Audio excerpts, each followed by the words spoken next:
Selamat siang, hari-hari ini semua pasti tahu tentang kondisi ekonomi dan sebagainya. Saya punya grup, dalam grup itu ada dokter, ada konsultan pajak, ada orang-orang yang membaca tentang kondisi. Saya suka bilang begini di grup, pikiranku gak nutuk. Saya nggak sampai, tapi saya belajar dari apa yang mereka bincangkan, mengamati prediksi-prediksi dan perekonomian yang mereka tuliskan, sampaikan, saya baca. Karena itu yang terjadi. Pendeta tidak hanya cukup ngerti firman Tuhan, at least dia paling tidak ngerti.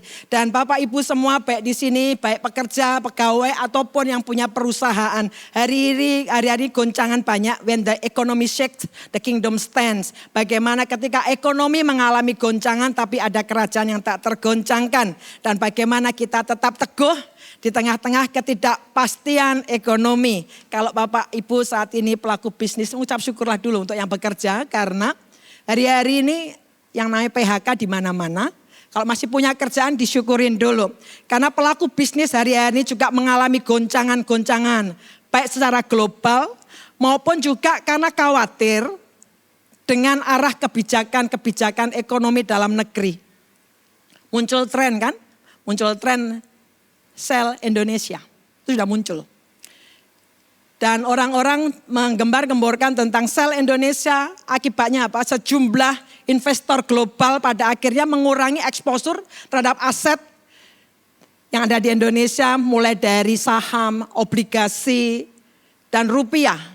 Walaupun mungkin tidak semua orang mengerti tentang bahasa-bahasa perekonomian, tapi itu realita, that's reality, itu realita yang ada. Dan sebagai umat Allah, sebagai umat Tuhan, kita dipanggil bukan reaktif. Ada kondisi A, kita reaktif. Sehingga semua yang kita kerjakan itu hanya sekedar seperti aksi dan reaksi. Tapi lebih tepatnya ada respon. Respon bagaimana kita sebagai umat Allah merespon iman, respon iman berdasar firman Tuhan. Karena kalau kita meyakini firman Tuhan itu pelita bagi kaki kita, terang bagi jalan kita, saya yakin percaya di tengah-tengah kondisi apapun, firman itu lebih daripada sanggup dan cukup untuk mengarahkan kita semua. Amin. Dan kita akan sama-sama melihat teks ini memang berbasis dari kitab Matius 6, tapi khotbah pagi hari ini sifatnya topikal. Topikal itu artinya mengambil topik dan kemudian nanti akan saya tunjukkan 3 tantangan terjadi dan bagaimana respon umat Allah merespon kondisi itu. Khotbah ini tidak bersifat ekspositori. Ekspositori biasanya dari sebuah perikop dieksegesa sehingga keluar ekspositori, mengekspos teks itu biasanya minim kesalahan. Tapi yang saya akan khotbahkan pagi hari ini bersifat topikal. Bapak Ibu, krisisnya ada. Saya lupa, ini saya. Tunggu, terlalu asik khotbah saya lupa kalau ada. Krisis tidak mengubah siapa Allah. Apapun yang terjadi, krisis yang terjadi tidak mengubah siapa itu Allah. Allah tetap kekal selama-lamanya. Di tengah ketidakpastian dunia saat ini justru Tuhan memanggil umatnya untuk hidup secara berbeda. Krisis tidak membuat Allah itu berubah. Dia tetap, siapa itu Allah? Tetap selama-lamanya. Dan itu sebabnya pada pagi hari 3 poin yang saya ingin sajikan kepada Bapak Ibu semua. Dan kita mau belajar bersama-sama. Saya bukan pelaku dalam arti semua ngerti bisnis, semua enggak. Saya belajar, tadi pagi saya belajar dengan beberapa orang yang mereka dipercaya Tuhan untuk memegang perusahaan yang gede. Berkembang terus nggak ada hentinya, buka pabrik, tak ada hentinya. Tapi juga tidak semua orang di sini juga punya pabrik, ada pekerja, ada orang-orang hanya kerja. Dan tapi di tengah ketidakpastian dunia Tuhan memanggil setiap kita, Bapak Ibu dengan saya hidup secara berbeda, hidup dengan iman. Kalau kondisi ekonomi sekarang ini di bawah langit semua ngalami. Hanya gara-gara kita Kristen kita nggak ngalami, enggak. Karena Alkitab berkata Allah memberikan hujan baik kepada orang baik maupun orang jahat. Sama. Tapi adalah yang berbeda adalah respon kita. Kalau ternyata di bawah langit mengalami satu kondisi tantangan krisis. Respon kita sama dengan orang yang tidak punya firman, tidak punya Tuhan. Bagaimana kita jadi blessing? Iman bukan ketakutan, nanti kita juga lihat bagaimana hikmat bukan malas. Karena krisis kadang-kadang ada menciptakan orang jadi malas. Jadi hilang skala kreativitas, ya udah gini aja, ya udah begini aja. Masuk ke dalam satu siklus di mana ya udah segini aja. Tapi padahal nanti kita akan lihat bagaimana seharusnya. Dan juga yang saya perhatikan ketika krisis terjadi, kecenderungannya orang muncul namanya survival mode. Mode yang penting just survive. Yang penting aku cukup makan, yang penting bisa hidup aja. Syukur Kak Lid, syukur. Just survive. Kehilangan misi kerajaan surga. Orang hanya fokus dengan kesulitan, dengan kondisi dan pergumulan. Lupa ada misi surgawi yang Tuhan taruhkan kepada Bapak Ibu dan saya. Dan kita akan lihat bersama-sama Bapak Ibu, realitas hari ini. Memang ekonomi makro bertumbuh, tapi mikro mengalami banyak kendala. Dan itu kondisinya di mana-mana biaya hidup naik. Gaji ada banyak yang tidak naik, dipotong iya. Gaji tidak naik, tapi juga menteri kemarin mengeluarkan gaji sekian itu masuk kategori kurang gitu. Dia akan ada perbaikan-perbaikan gaji. Jadi gaji sekian dia masuk kategori cukup. Dan hari-hari ini yang dulu 1 juta itu banyak, sekarang udah gak berarti apapun. Biaya hidup meningkat tajam. Jadi kalau saya konseling pranikah hari-hari ini, ada yang berani punya anak, ada yang gak berani. Jadi konseling pranikah hari-hari ini ternyata tetap ada banyak yang menikah karena saya pegang rekor. Untuk tahun ini saja sudah 8 couples dan saya harus bilang ke orang tua tunggu ya sabar saya ngejar per jadwal. Jadi konseling saya kemarin baru pulang dari Bali karena konseling jemaat kami yang di Bali. Dia seorang pramugara dari perusahaan maskapai asing yang jamnya pun harus saya sesuaikan. Saya bisa dia bisa.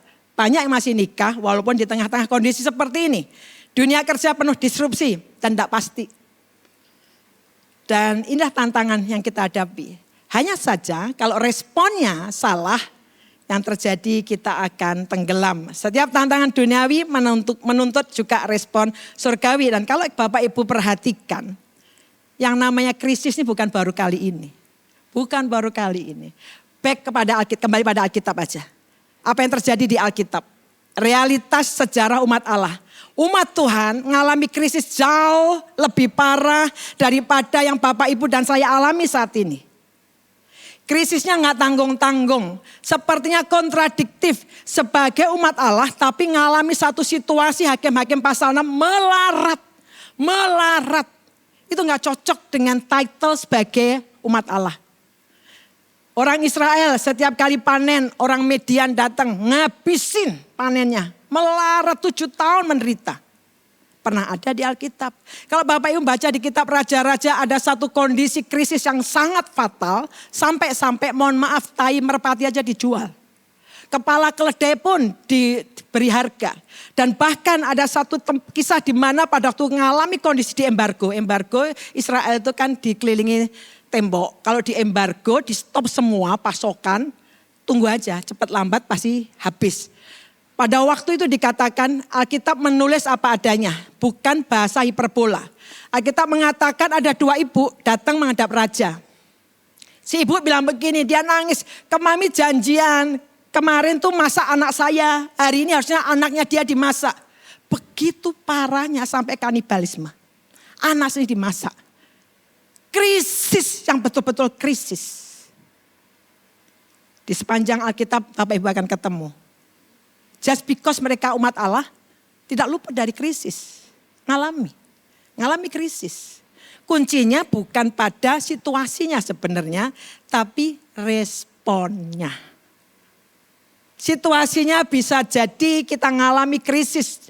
Dan kita alami saat ini kalau dibacakan Alkitab bahkan orang Israel umat Tuhan pembuangan, dibuang. Stateless, dicabut dari tanah lahirnya, dari tanahnya sendiri. Dibuang jadi budak. Krisis tuh Bapak Ibu. Bukan pada situasinya kuncinya, tapi bagaimana meresponinya. Dan 3 hal yang saya ingin sharingkan, tantangan pertama ini yang terjadi. Bagaimana Bapak Ibu dengan saya hari-hari menghadapi tantangan ini, ketidakpastian, nggak pasti. Kebijakan-kebijakan perekonomian oleh petinggi-petinggi negara menimbulkan baik pengusaha, pelaku bisnis bingung. Saya baca baik dari teman-teman, saya baca semua kondisinya dan sebagainya. Ada yang senang karena rate bunga BI dinaikkan, ada yang senang, tapi ada yang kelimpungan karena KPR pasti akan naik bunganya. Kondisinya betul-betul bisa menakutkan. Daya beli melemah, harga pokok naik, daya beli lemah, harga pokok naik, ancaman PHK. Jawa Timur berdasar yang saya lihat dari SS, tayangan di IG, Jawa Timur menempati posisi ketiga PHK tertinggi se-Indonesia. Dirumahkan. Jemaat kami seorang pilot dari satu maskapai yang cukup terkenal. Kemarin saya waktu ngisi sharing firman Tuhan di antara ibu-ibu, saya lihat istrinya wajahnya seperti tidak mendengarkan khotbah. Kan nampak kan dari mimbarnya yang nampak ngelamun, enggak, ngelamun yang dilamun utang atau apa itu kan nampak dari wajahnya kan. Dia ngelamun, selesai ibadah saya datangi. Gimana? Gak tahu Kak Lid. Kok gak tahu? Suamiku ini waktu liburnya ditambah. Kan senang ketemu anak-anak. Masalahnya waktu libur ditambah, unpaid, gak dibayar. Kalau liburnya banyak dibayar senang Pak Ibu, saya juga senang. Libur panjang, digaji terus tuh senang. Dia liburnya ditambah, tapi unpaid, gak dibayar. Anaknya si kecil-kecil. Saya ngobrol dengan mereka, saya ketemu suaminya. Dengan kondisi seperti ini jangan gegabah dulu ambil keputusan. Justru cobalah lihat. Kalau kamu jadikan ini jadi sumber mata utamamu. Kondisi begini kamu kelimpungan, anakmu kecil-kecil. Istrinya juga lulusan sekolah, lulusan kuliah, pernah kuliah. Jadi intinya adalah bagaimana merespon satu kondisi bukan hanya sekedar diratapi, ditangisi, rasanya kok nelongsong gak ada jalan keluar. Pastilah ada jalan keluar. Jadi Bapak Ibu hari-hari PHK di mana-mana. Kalau Bapak Ibu masih bekerja, mengucap syukur, puji Tuhan. Ada penghasilan, puji Tuhan. Fluktuasi rupiah. Jangan bilang, oh saya gak punya dolar, gak pengaruh pada saya. Ngalami. Berarti kalau sudah diambang resesi, nilai rupiah tuh gak ada artinya sama sekali. Krisisnya krisis global, bukan hanya dalam negeri global. Bapak Ibu, semua orang melahirkan satu hal, semua ini melahirkan satu hal. Ketakutan terhadap masa depan. Takut itu hal yang lumrah, itu reaksi normal ketika kita menghadapi situasi yang kita tidak bisa kendalikan. Kalau situasi bisa Bapak Ibu kendalikan, pasti nggak takut. Misal Bapak Ibu punya uang ratusan juta, hanya harus keluar 1 juta, itu berarti terkendali, nggak takut. Tapi kalau kita menghadapi situasi yang tak terkendali, maka hari-hari kan marah, orang selalu kepingin cari apa yang terjadi ke depan. Foreteller, jadi orang-orang yang bisa ngomong tentang masa depan. Karena bingung. Perlu sesuatu yang dia bisa pegang. Padahal firman Tuhan itu pegangan yang utama. Orang-orang mulai takut terhadap masa depan. Orang mulai bertanya, apakah saya bisa bertahan enggak? Bagaimana kalau usaha saya tutup? Yang di e-commerce. Orang pikir e-commerce sekarang oke, ternyata kena pajak. Dilacak dari mana barangnya didatangkan, khususnya yang pemain-pemain besar, e-commerce. Berbasis bisnis online. Banyak orang sekarang mengalami satu kondisi bingung, gimana kalau usaha saya ditutup? Bagaimana kalau saya kehilangan pekerjaan? Mulai muncul, mulai takut. Dan masalahnya akibat ketakutan adalah mulai pengambilan keputusan yang tergesa-gesa. Sekali lagi, keputusan yang diambil karena ketakutan. Takut itu normal Bapak Ibu, wajar. Tapi bagaimana kita mengendalikan takut itu dengan berbasis firman Tuhan. Saya takut ya, Bapak Ibu takut iya.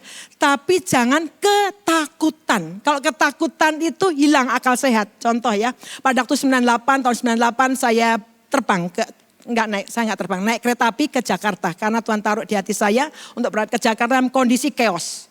98 saya di sana, hari ini naik kereta api, Gambir besok ditutup. Saya tahu situasi di sana karena dengan beberapa tim kami keluar masuk ke tempat penyiaran televisi. Kondisinya chaos banget. Saya tinggal di satu keluarga yang depannya satu bank terbakar habis. Memang takut. Saya yang pendeta begini aja, tidur tengah malam dengar suara di luar rame-rame, itu udah tegang aja. Kemudian Tuhan ingetin saya, untuk apa kamu datang ke saya berlutut, saya berdoa, saya menyembah Tuhan. Yang saya mau ceritakan adalah saya tinggal di keluarga di mana bapak ibu ini punya anak udah gede, seorang perempuan. Dia histeris tengah malam. Papi kita harus keluar, papi kita harus keluar ke Bali papi. Kalau enggak kita mati papi. Teriak kayak orang histeris, teriak terus. Papi keluar papi. Saya bilang ke dia, itulah ketakutan. Ketakutan tuh kewarasan, logiknya nggak jalan. Saya bilang gini, Non, kita bisa keluar dari rumah ini ke bandara kalau hidup puji Tuhan. Kita keluar nih ke bandara belum tentu kita bisa hidup. Jadi tetap stay aja di rumah ini. Kita percaya bahwa Tuhan itu bisa memprotek. Karena kita ada tinggal di satu perumahan, akhirnya mereka swadaya sendiri menjaga orang-orang di situ. Non, kita keluar nih ke bandara belum tentu loh lolos. Itulah ketakutan. Takut itu reaksi normal. Tapi jangan sampai ketakutan. Dan bagaimana kita merespon dengan tantangan yang pertama ini. Karena tantangan ini dihadapi siapapun. Saya bilang ke anak saya, bisa jadi memang kamu belum masuk ke dunia kerja. Tapi hari-hari ini, dulu ngisi token tuh sekian ratus, udah sampai 1 bulan. Sekian nih sekarang ini kok sekian gak cukup. Jadi ada banyak hal tantangan terjadi dialami oleh siapa saja. Respon kita bagaimana? Respon di dalam mengatasi ini. Bangun iman kita pada pemeliharaan Allah. Bangun iman Bapak Ibu dengan saya pada pemeliharaan Allah. Alkitab berkata begini, sebab itu kata Matius 6, janganlah kamu khawatir. Teks ini sebenarnya menunjukkan kepada kita semua bahwa Tuhan itu bukan menyangkal krisis. Tuhan gak nyangkal krisis. Tapi Tuhan mau dia melarang supaya jangan sampai krisis itu menguasai hati kita. Ada krisis, Tuhan tidak menyangkal krisis. Ada krisis, memang ada. Makanya Tuhan bilang begini, jangan izinkan krisis itu menguasai hati kita. Sehingga yang muncul ada ketakutan. Kita harus mempercayai bahwa Tuhan bilang begini, jangan kamu khawatir apa yang tidak kamu makan ataupun minum. Di situ Tuhan mau menunjukkan bahwa aku tetap Allah yang pegang kendali. Alkitab berkata begini, sebab Allah memberikan pada kita bukan roh. Bapak Ibu pikir ketakutan itu biasa. Kalau sudah menguasai itu spirit. Ini bukan karena saya pelayanan saya di deliverance dengan setan-setan semua dikaitkan dengan roh. Nah, Alkitab. Bapak Ibu ngasih tahu orang dari luar, ngasih tahu motivasi pun kalau sudah dikuasai roh ketakutan, susah untuk jelasin ke dia. Allah memberikan pada kita bukan roh ketakutan. Takut wajar. Tadi pagi saya cerita. Pada waktu dulu kami gembalakan di Denpasar. Kami tinggal di satu pastori di daerah Neptunus. Tengah malam, anak kami masih 1. Waktu itu Ariel tidur di kamar satunya lagi. Tengah malam tuh tiba-tiba saya ada dorongan bangun. Itu jam 12-an, bangun. Saya bangun. Waktu bangun, di ruang tamu itu ada ular kobra langsung begini berdiri. Takut wajar. Kalau saya coba bilang gini, ngapain kamu malam-malam dan sini? Itu menurut saya yang kurang begitu ya. Jadi saya waktu lihat ular kobra berdiri begitu langsung refleks saya naik di atas meja. Langsung tuh saya refleks di atas meja. Takut itu wajar. Tapi Alkitab mengatakan Tuhan tidak memberikan pada kita roh ketakutan. Takut dengan kondisi yang ada ya, tapi dorong ketakutan, takut tadi kepada Tuhan dan menemukan janji firman Tuhan. Sebab Allah memberikan pada kita bukan roh ketakutan, melainkan roh apa Bapak Ibu? Roh yang membangkitkan kekuatan, kasih dan ketertiban. Amin. Jadi saya yakin pada waktu kondisi yang terjadi. Bukan karena saya nggak ngalami berkali-kali Bapak Ibu. Tapi di situ saya juga menemukan bahwa ketika kita datang pada Tuhan, sungguh-sungguh datang pada Tuhan. Tuhan kasih hikmat, kasih ide apa yang harus dilakukan. Dia memberikan kita kekuatan. Sehingga mujizatnya itu tidak dibatasi oleh karena ketidakpercayaan kita. Prinsipnya apa? Pada waktu mengalami tantangan pertama. Iman memampukan kita untuk tetap tenang dan objektif. Orang tenang itu bukan karena nggak punya masalah. Dia mengendalikan kekuatan itu apa sih? Kelemah lembutan ketenangan itu apa sih? Strength under control. Salah satu buah roh adalah self control. Kalau kita meyakini Roh Kudus itu adimitra kita, penolong kita, harusnya lah kita datang pada Tuhan memberikan kekuatan. Sehingga kegelisahan kita bisa dikendalikan karena kita tundukkan di bawah kaki Tuhan. Saya mau tunjukkan satu kisah di Alkitab. Yang bisa jadi kita sudah sering dengar Ishak menabur di masa kering. Tapi saya mau ceritakan di Kejadian 26. Ini kisahnya pada waktu kata Alkitab dimulai begini. Pada masa itu terjadi kelaparan di segala bangsa. Semua ngalamin kekeringan, kelaparan. Kemudian Ishak pergi ke Gerar. Kalau Bapak Ibu tahu Gerar itu tempat di mana di teks sebelumnya, ayat sebelumnya, pasal sebelumnya ada Abraham. Abraham pergi ke Gerar, di situ ada Abimelek. Yang di mana Abraham pernah pura-pura Sarah itu adiknya. Dan Abimelek naksir karena saking cantiknya, saya nggak bisa bayangkan Tante Sarah itu secantik apa. Saking cantiknya naksir. Terus ternyata Abimelek lihat, oh ternyata bukan adiknya. Karena di situ dikatakan kamu kok nggak ngomong. Disitulah di Gerar itu ya, Gerar yang sama. Karena pada waktu kisah ini juga Abimelek jadi raja. Ishak ke Gerar. Gerar itu mana sih lokasinya? Kalau peta saya nggak punya petanya di sini. Peta Israel tuh. Gerar itu di bawahnya Gaza. Masih lokasi Israel. Gaza. Gaza di pinggir sini agak atas. Gerarnya di sini nih agak turun. Ishak ke Gerar. Terus Tuhan bilang begini. Ishak jangan pergi ke Mesir. Stay di Gerar. Stay di sini. Alkitab memberi satu informasi. Yang namanya kekeringan, kelaparan terjadi ke seluruh bangsa. Berarti termasuk Gerar. Tapi Ishak dilarang pergi ke Mesir. Memang ada kalanya Bapak Ibu suruh ke Mesir. Karena pada waktu Yesus pada waktu kecil mau dibunuh. Tuhan kasih mimpi kepada Yusuf. Sob, bawa lari istri dan anakmu ke Mesir. Ada kalanya. Poinnya apa yang saya mau sharingkan. Karena Alkitab memberi kita tuntunan itu jangan begini Bapak Ibu. Oh harus begini, harus begini. Tuhan itu very kreatif menuntun. Ishak memberikan tindakan pada waktu Tuhan bilang gini, menaburlah sak di negeri ini. Jangan keluar. Poinnya adalah apa Bapak Ibu? Poinnya adalah Bapak Ibu dengar firman Tuhan, taati. Walaupun doesn't make sense. Tuhan musim kering kok harus nabur. Tapi kalau Tuhan yang perintahkan, Alkitab mengatakan Ishak menabur musim kering dan terjadilah Tuhan yang memberkati. Bukan musimnya yang memberkati. Tuhan yang memberkati. Tuhan memberkati karena krisis alam tidak menghentikan suplai surgawi.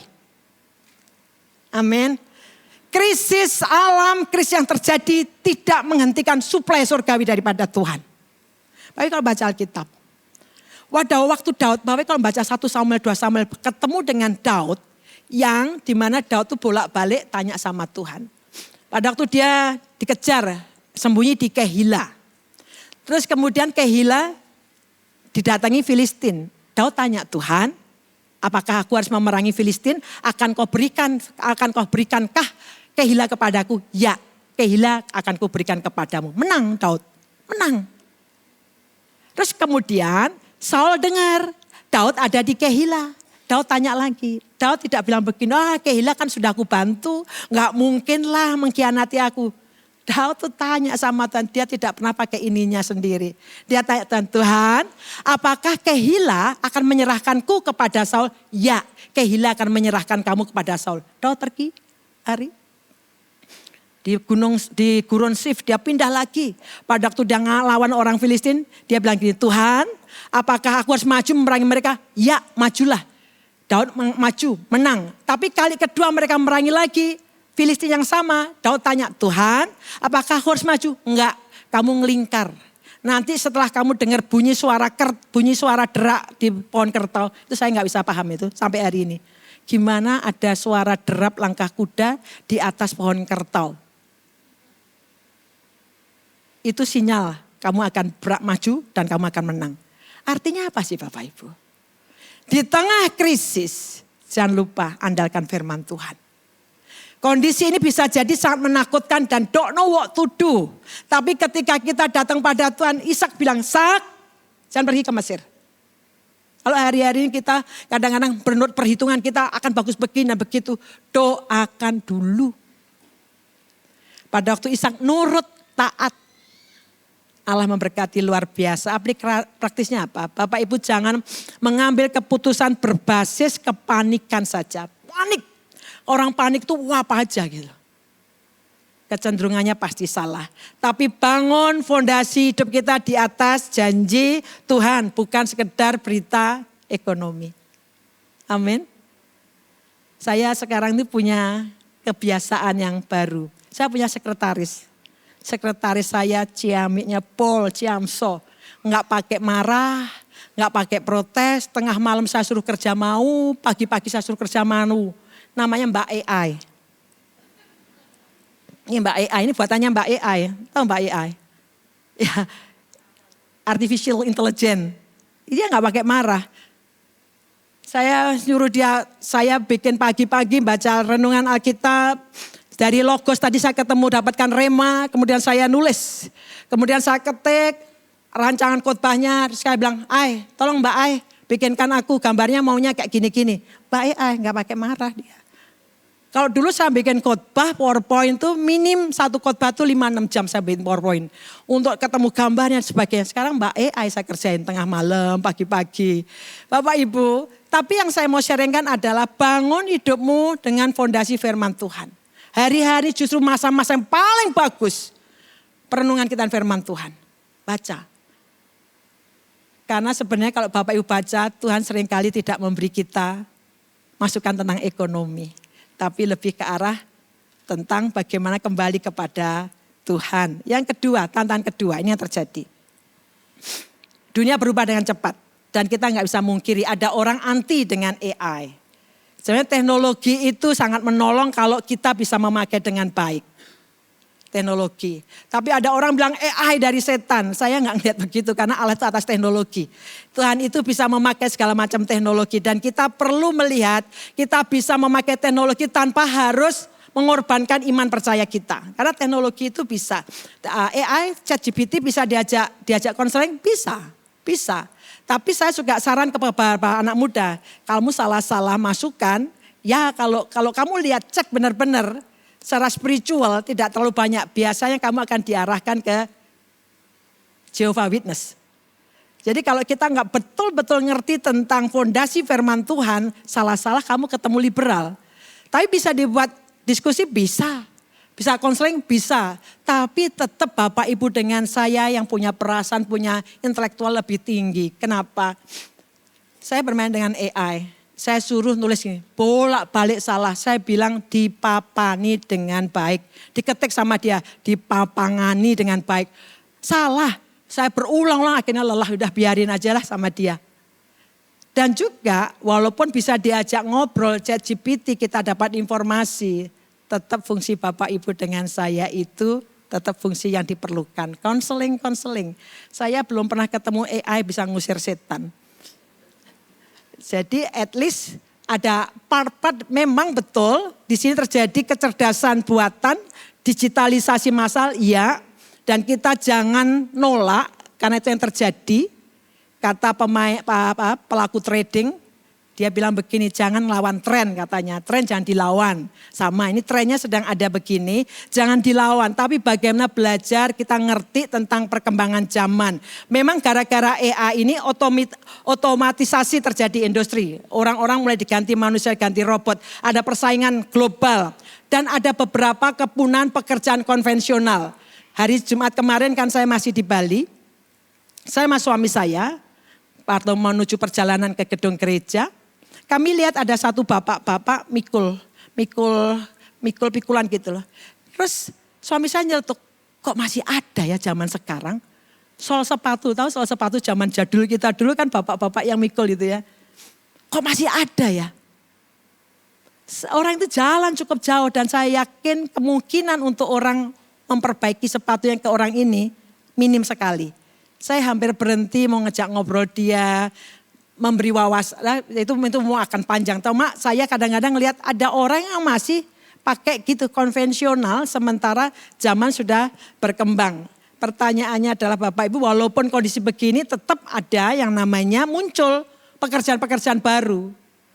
Dan tantangan kedua, bagaimana respon kita? Reaktif, takut atau bagaimana? Apakah kita siap berubah?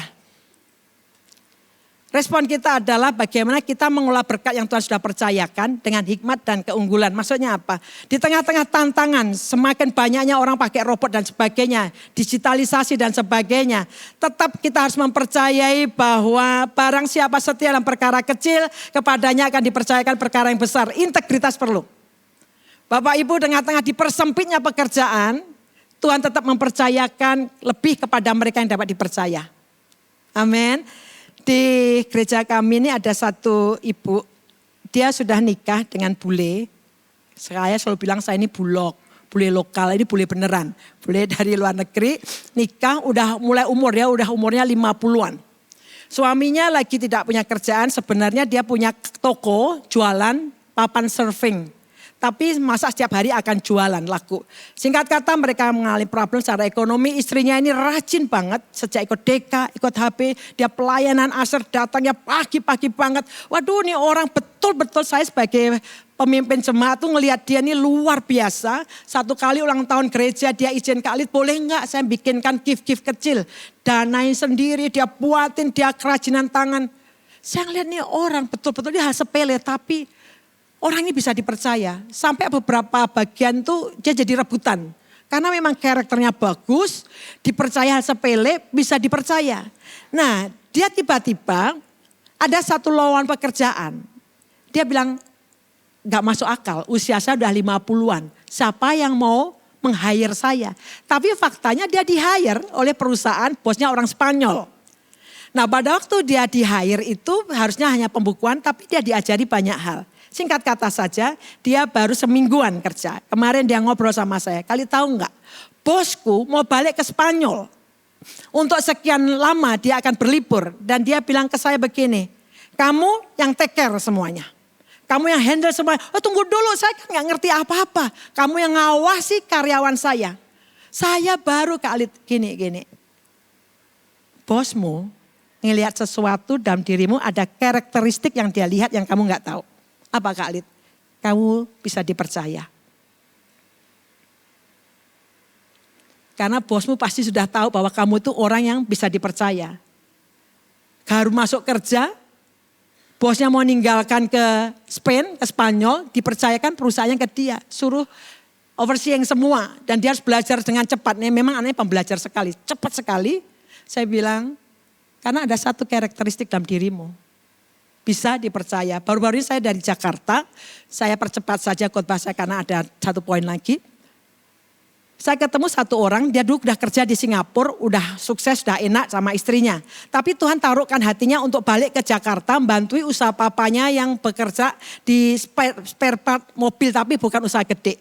Dia nurut, dia bilang ke istrinya, yang Tuhan taruh di hatiku supaya aku balik ke Jakarta untuk bantuin kerjanya papa. Si istrinya jawabnya bagus banget. Kamu tuh suamiku. Kemanapun kamu pergi, aku ikut. Tapi pastikan dulu bahwa keputusanmu itu hasil pergumulan sungguh-sungguh dengan Tuhan. Bagus ya. Kalau itu betul memang Tuhan taruh, aku support. Tapi jangan sekedar pergi gitu ya. Berangkatlah mereka ke Jakarta karena pandemi, istrinya hamil. Dia baru cerita begini, Bulit bayangin, istri saya hamil, saya baru ngerintis bantu usaha papa yang bukan gede, yang biasanya sama papa dikelilingi usaha ini, customer-customernya kali itu harus pakai Zoom. Singkat kata ceritanya begini, setelah dia dikerjakan sama dia bilang Bulit boleh percaya atau enggak, omsetnya tuh melambung bukan karena online. Online-nya itu cuma 20% dari omsetnya. Kok bisa begitu? Enggak tahu. Setiap kali saya ketemu orang ini bilang begini, oh kamu anaknya ini ya? Bapakmu tuh kalau kerja aku tahu, jadi aku tetap akan ambil ke kamu. Integritas. Karena bapaknya kerja dengan integriti, anaknya nikmati. Saya percaya barang siapa setia perkara kecil, Tuhan akan percayakan perkara-perkara besar. Di Bali juga ada orang pada zaman pandemi ngelola sampah dan sekarang dia pemasok ekoenzim yang besar. Dia bisa nyiptakan sabun dan sebagainya, dibuka Tuhan luar biasa. Saya cerita ini akan cukup panjang karena waktu saya nggak panjang sekali. Jadi yang gimana respon kita Bapak Ibu? Yang pertama, jaga integritas kita. Di tengah-tengah desakan AI dan sebagainya, penyempitan luang kerja. Bapak Ibu dengan saya ditantang terhadap tantangan ini, respon kita harus bagaimana? Integritasnya. Yang kedua, persiapannya ada begini, kata Alkitab, hei pemalas katanya. Karena banyak kali krisis membuat orang hanya cuma ya udahlah gak bisa dirubah, duduk-duduk aja. Kita bilang, pemalas, pergilah kepada semut dan jadilah bijak. Semut kan ngumpulin pada waktu musim panas dia. Artinya apa sih? Poinnya adalah belajar Bapak Ibu. Bekerja dengan cerdas tapi juga nyimpen. Saya juga sering dengar orang, gak perlulah punya simpanan. Maksud saya simpanan uang ya, bukan simpanan yang lain. Punya begini, punya begitu, gak perlu. Kita percaya Tuhan pelihara. Betul, saya bilang betul. Saya dulu sungguh-sungguh belajar dari istrinya Pak Sony. Ibu Armita, tadi saya bilang di bawah, sorry aku mention your name ya. Saya sebagai pendeta, kebingungan dulu setiap kali terima gaji, terus begini pengeluaran hasilnya minus, terus begitu. Ujungnya nangis, Tuhan 5 roti 2 ikan, Tuhan cukupi. Memang pas sih, pas perlu pas ada, memang terus begitu. Tapi saya berpikir bagaimana saya dipakai Tuhan untuk menjadi blessing for others. Sementara Tuhan juga bilang pada orang miskin pun Tuhan kasih 2 macam benih. Benih ditabur, benih juga untuk dibuat adonan. Ini buat adonan aja gak cukup. Kayaknya salah mengelola. Karena yang buat saya paling nangis itu adalah ibu saya meninggal, saya gak bisa ngeluarin jenazahnya. Waduh itu betul-betul kalau gak benar-benar ngerti firman Tuhan, nelongso. Saya pikir kok kayak gini Tuhan jadi pendeta, justru lebih soro. Dan situ saya belajar, saya bilang Armita tolong ajari saya. Armita segen, Bu Armita ini. Enggak, masa aku ngajari pendetaku. Iya pendetamu ngerti firman tapi enggak ngerti cara ngatur duit. Dia kasih saya link, belajar dari situ. Dari link itu saya belajar keras dan beberapa orang saya ajarin.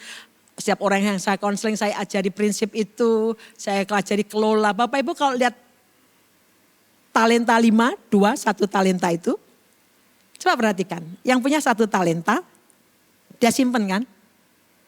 Dia gak pakai loh. Dia gak pakai. Bagi saya, orang ini nyimpen menjaga dengan baik. Karena gak pakai. Karena waktu tuannya datang, yang punya 1 talenta ini bilang gini, nih punya tuan aku kembalikan. Dia gak pakai sedikit pun. Berarti dia jaga dengan baik kan? Tapi Tuhan bilang begini, engkau hambaku yang jahat dan malas. Jahat dan malas. Membaca teks itu, kalau Bapak Ibu melihat, padahal yang punya 1 talenta, dikasih 1 talenta, dijaga sama dia nggak pakai. Tapi Tuhan bilang begini, engkau hambaku yang jahat dan malas. Yang punya 5 dan 2 talenta dipuji, engkau hambaku yang baik dan setia. Kenapa dibilang jahat dan malas? Karena Tuhan bilang begini, harusnya engkau percayakan uang ini kepada orang yang bisa treat that money, katanya. Bisa ngelola. Setia itu adalah produktif. Apa yang Tuhan percayakan. Bapak Ibu jangan mimpi kita bisa panen kalau enggak pernah nabur.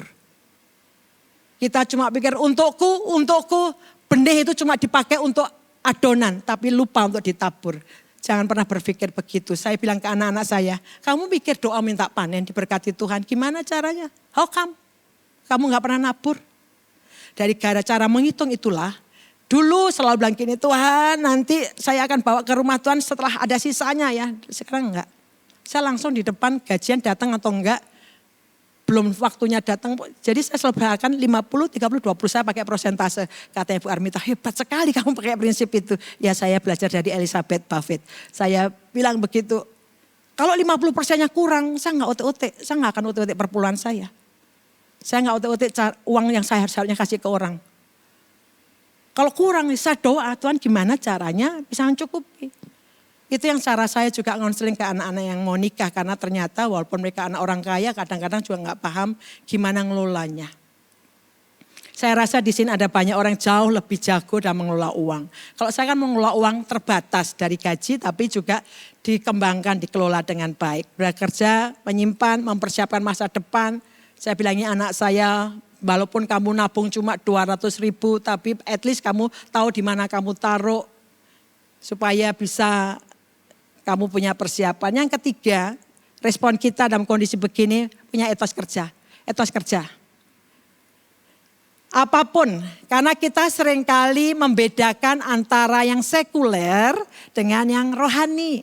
Rohani gerejawi, pekerjaan itu sekuler. Bukan Bapak Ibu, Alkitab cara pandang gak begitu. Cara pandang Alkitab itu cuma satu, semua yang kita kerjakan itu spiritual. Makanya Alkitab mengatakan Rasul Paulus, kalau kamu makan, makanlah untuk kemuliaan Tuhan. Makanya teksnya berkatakan apapun yang kamu perbuat. Bapak Ibu sebagai pimpinan, sebagai bos, sebagai karyawan, sebagai istri, sebagai suami, sebagai anak, apapun yang kamu perbuat. Lakukan yang segenap hati. Seperti untuk Tuhan dan bukan untuk manusia. Seringkali kita berpikir, oh ini yang spiritual, ini sekuler ini. Kalau saya kerja boleh dong begini-begini.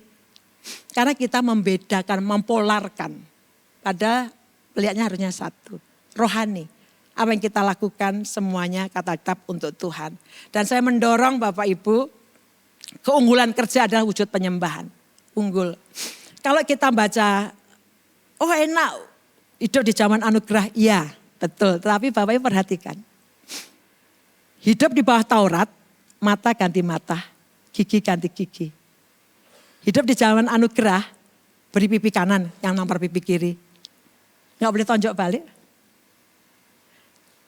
Loh, kalau kamu jalan 1 mil, prinsipnya adalah orang Yahudi kalau ketemu bangsa Romawi bawa barang, itu enggak perlu diperdebatkan, wajib hukumnya membawa barangnya 1 mil, enggak boleh tanya, wajib. Tapi Tuhan bilang begini kan, kalau ada orang suruh kamu jalan 1 mil, jalanlah 2 mil. Itu hukum di bawah grace, anugerah. Unggul, men-challenge banyak anak muda, waktumu banyak, saya kagum-kagum dengan anak muda, kecepatan berteknologinya. Sekarang itu ada muncul banyak lapangan pekerjaan, konten kreator dan sebagainya. Banyak pintar-pintar anak muda sekarang. Unggul kerja. Dan saya akan segera mengakhiri, saya masuk ke sebelum poin ketiga, saya mau tunjukkan tentang Yusuf secara sederhana. Bapak Ibu nanti baca secara keseluruhan di kitab Kejadian 41, karena Yusuf ini bukan sekedar punya mimpi, tapi juga dia punya strategi, dia mampu membaca makroekonomi. Dia mampu membaca. Ada orang-orang yang jago. Saya juga mendorong Bapak Ibu yang punya posisi-posisi tinggi sebagai pimpinan, sebagai bos. Tuhan memberkati engkau luar biasa, engkau perlu bertanya. Untuk purpose apa Tuhan berkati saya. Karena pada waktu Esther jadi ratu, Mordekai bilang begini, Esther, jangan kamu kira ya, kamu lolos. Justru dalam kondisi seperti inilah Tuhan menaruhkan kamu jadi ratu. Jadi semua posisi, semua kepercayaan Tuhan itu ada purpose ilahi. Sebabnya jangan sampai kehilangan purpose ilahi. Dan membuat strategi, Yusuf membuat strategi menyelamatkan bangsa. Aplikasi praktisnya apa Bapak Ibu? Krisis bukan untuk membuat kita bermalas-malasan. Jadilah profesional, kalau di sini profesional kerja upskilling. Banyak sekarang belajar dengan gratis itu banyak, upskilling. Tambahi skillnya. Saya kan sudah belajar Mbak AI ini, saya sudah berteman dengan Mbak AI. Saya belajar gimana saya kasih prompt, kasih perintah-perintah ke AI. Sehingga memudahkan saya sebagai seorang hamba Tuhan waktu ngajar, waktu saya khotbah. Saya dibantu banget dengan teknologi, saya tinggal membuat rancangan khotbahnya dan dia membuatkan untuk saya. Kalau Bapak Ibu jadi pengusaha, jadilah pengusaha yang jujur. Dan tantangan terakhir yang ketiga. Tantangan pertama tadi tentang ketakutan, respon kita hidup dalam beriman.